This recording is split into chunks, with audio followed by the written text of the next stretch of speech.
bienvenue dans les 4V, Yannick Jadot, pardon. C'est donc aujourd'hui que le... Vous allez bien aussi? J'ai confondu avec Éric Piolle, mais bon, très grave. Ça va très bien. Yannick Jadot, donc, c'est aujourd'hui que le Sénat doit se prononcer sur le CETA, autrement dit sur le traité de libre-échange entre l'Union européenne et le Canada, appliqué provisoirement de fait depuis plusieurs années. Vous ne voulez toujours pas en entendre parler, pourquoi? Parce que c'est un danger.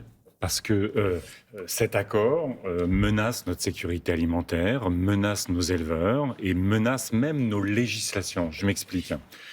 Au Canada, les règles en matière d'agriculture sont beaucoup plus souples sur les pesticides, sur l'élevage. Par exemple, on continue à donner des antibiotiques aux animaux pour qu'ils prennent du volume, pour qu'ils prennent du poids.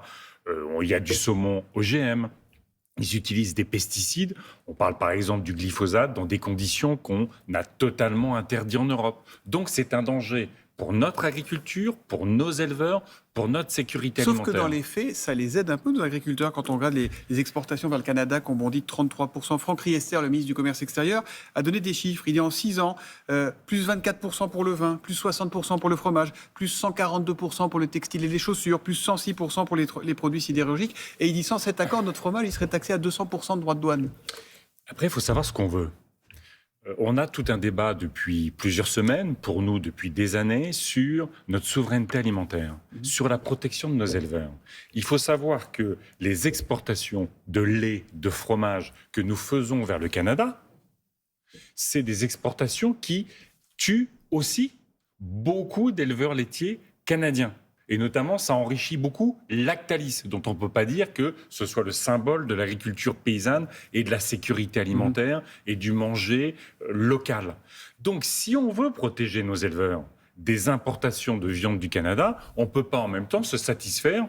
Donc vous dites que c'est perdant-perdant, en fait. Mais c'est perdant-perdant, à la fois, je l'ai dit, sur l'agriculture, sur notre sécurité alimentaire. Mais ce que ne dit pas le ministre Riester, c'est qu'on a importé beaucoup plus aussi de gaz de schiste, de pétrole issu des sables bitumineux. C'est une catastrophe absolue pour le climat.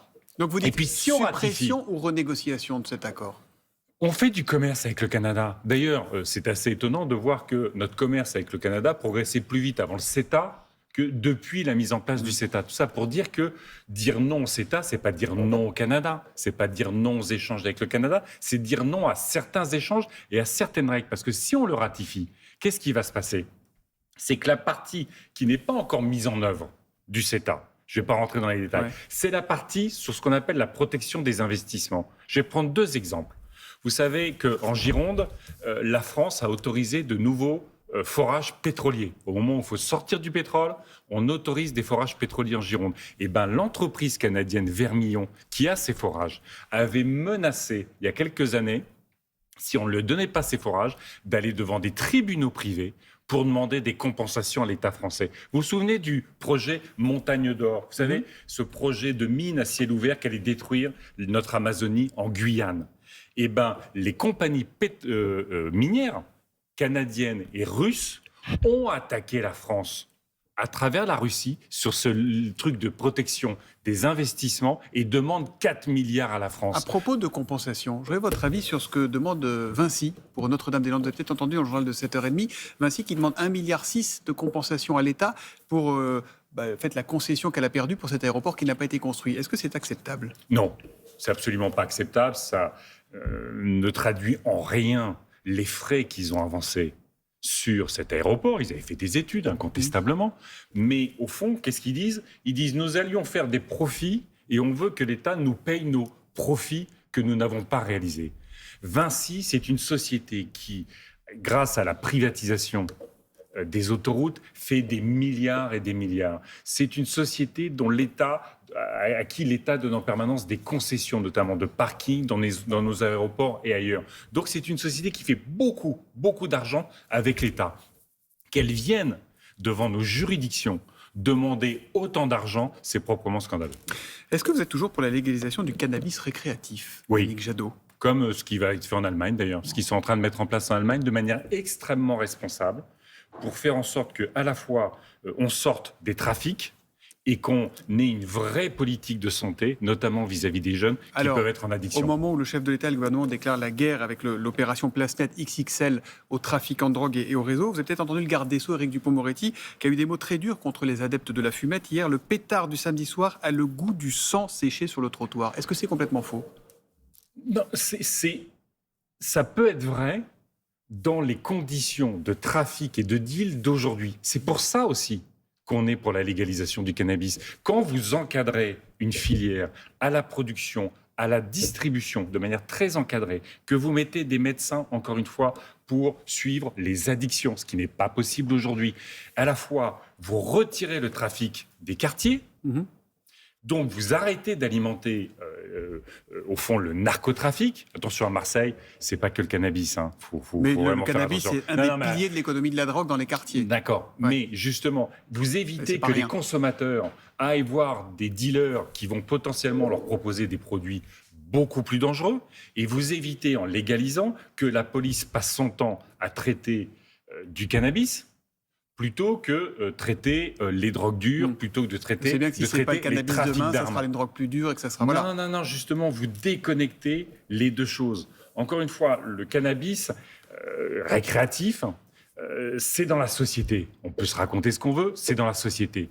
La France est le pays le plus répressif, c'est le pays où on consomme, l'un des pays où on consomme C'est dans la le société, plus. mais ce qu'explique Dupond-Moretti et Gérald Darmanin aussi, c'est bien Oui, ils veulent gentil, ignorer. ça fait plaisir, mais c'est ça qui alimente les trafics de drogue, c'est ça qui fait qu'il y a des balles perdues. Justement, c'est ça, ouais. sortons des trafics de drogue. Ouais. Ce que dit la légalisation du cannabis, c'est qu'on arrête d'alimenter les trafics de drogue. On permet à la police, à la justice de travailler sur le narcotrafic qui va bien au-delà et de manière beaucoup plus dangereuse sur d'autres types de drogues. Et donc, vous voyez, par exemple, le président de la République était allé à Marseille. C'est un sujet majeur, les narcotrafics en France. Ça mérite une union nationale, ce sujet-là, ou pas ? Oui, incontestablement, ça mériterait. Mais ça mérite aussi de continuer à mettre des moyens. Ce que disent les magistrats, ce qu'ils réclament depuis des années, c'est d'avoir un parquet particulier à Marseille qui travaille sur la finance pour essayer de taper les trafiquants au portefeuille. C'est de faire en sorte que les trafiquants arrêtent de pouvoir de continuer à gérer les deals depuis la prison. Enfin, on est censé avoir des systèmes de brouilleurs dans les prisons.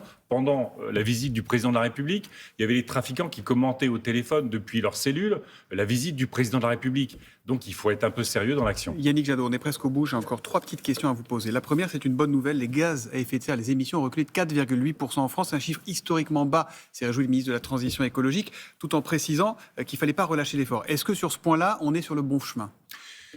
On progresse, tant mieux. Ouais. Et il faut remercier les Françaises et les Français, parce qu'on sait que, notamment, depuis la guerre en Ukraine, depuis les efforts qu'on fait sur nos consommations d'énergie, les Français ont maintenu un effort pour économiser l'énergie.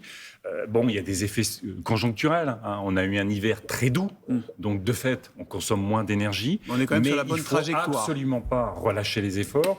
On sait à combien il faut continuer à investir sur l'isolation de nos logements. C'est bon pour le pouvoir d'achat, c'est bon pour le climat, c'est bon pour nos importations et c'est bon évidemment pour l'emploi. Yannick Jadot, peut-être devrais-je vous appeler Yannick Djadja. Qu'est-ce que vous pensez de la polémique autour d'Aya Nakamura ?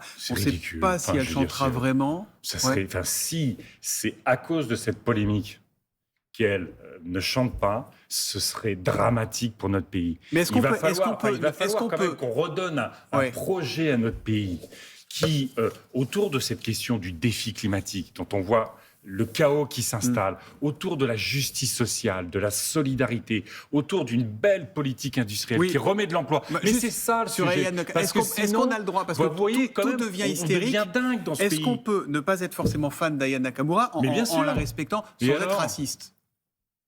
Parce que là, on a l'impression que ça devient... je veux dire, là, les Jeux Olympiques, c'est comme dans le football. Alors, on a 67 millions de sélectionneurs de celle ou de celui qui va chanter pour l'ouverture des Jeux Olympiques.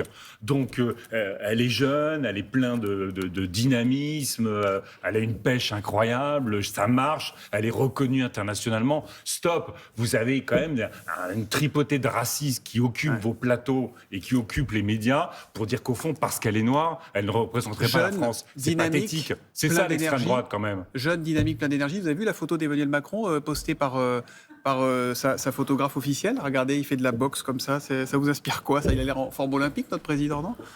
Écoutez, il fait beaucoup sur le réarmement. Ouais. Maintenant, il met des photos comme pouvaient en mettre Poutine et d'autres responsables politiques qui veulent, au fond, porter une approche un peu machiste de la politique. Je trouve qu'au moment où il y a la famine à Gaza, au moment où il y a la guerre en Ukraine, on attendait du président de la République, qui est, vous savez, au Conseil européen, que la France fasse son boulot sur Gaza. Donc c'est hors sujet.